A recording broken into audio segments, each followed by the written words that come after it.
As one of the most urban areas in the U.S., the New York-New Jersey estuary is home to over 10 million people. The view from the water, however, is altogether different.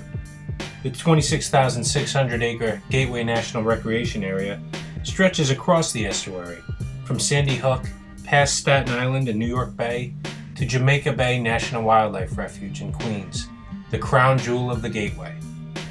Jamaica Bay offers an abundance of wildlife, from seals and game fish to bald eagles and great blue herons. It's an outdoor playground for birders, fishermen, boaters, crabbers. But there's one problem. One by one, Jamaica Bay's islands are sinking into the surf, lost forever. But maybe these islands, given half a chance, can rise again.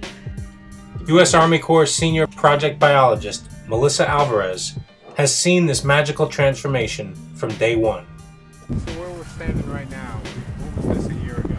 Mud flat. Just It mud was in the flat? middle, just like over there. It was the same as over there. So you might not even see it if you were boating by. The only time you would see it is an extreme low tide. And you wouldn't be able to walk on it, you'd be sinking to your hips. Pretty much. I'm David Wheeler of NewJersey.tv here with Dana Patterson. We're here on Elder Island in Jamaica Bay. This is an island that didn't even exist 6 months ago. It was nothing but an empty mud flat and underwater 90% of the time. And yet today we're walking around this, we're seeing a number of different shorebirds, gulls are flying overhead, the beach is teeming with fish and shellfish. It's really an amazing place, and it's the work of the Army Corps of Engineers who are out here on this innovative project that is really hoping to save and restore the islands of Jamaica Bay.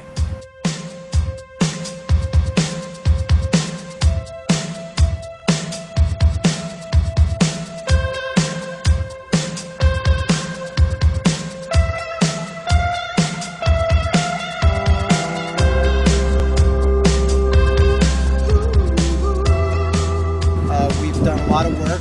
The island has been fully graded out, and the plantings have occurred. The vegetation is doing well, and we feel very good about the product here. We expect that the areas of sand here that have the vegetation planted will fully be populated with the vegetation over the next couple of years. The estuary is in recovery.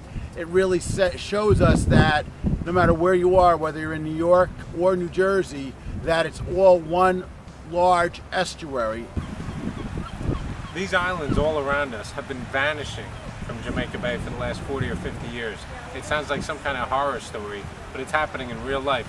Not just here in Jamaica Bay, but down in the Louisiana Bayou, in the Everglades. You have these salt marsh islands that are just gradually disappearing, washing away with the tides, because the shorelines are so artificial around Jamaica Bay and around many of the urban waterways where everything is cement and concrete.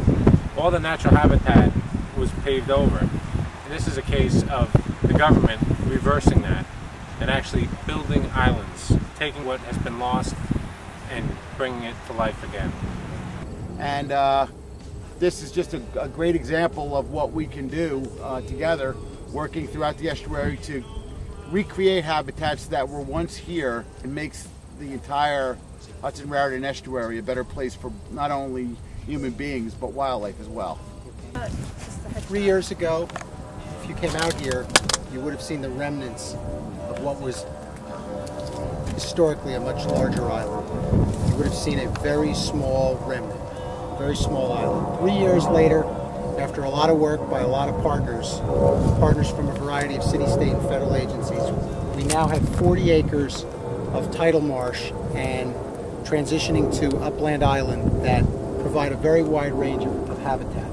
We are extremely proud of not only our team, but all the partners who came together to create this incredible wildlife habitat and wetland marsh. But our job's not done yet, and by virtue of the fact I can still walk around and pick up floatable debris, and we'll all continue to do that, it tells us our job is not yet done. We have more work to do in Jamaica Bay, but we're making progress, and with great partnerships and great teamwork, we can ultimately create a great Jamaica Bay.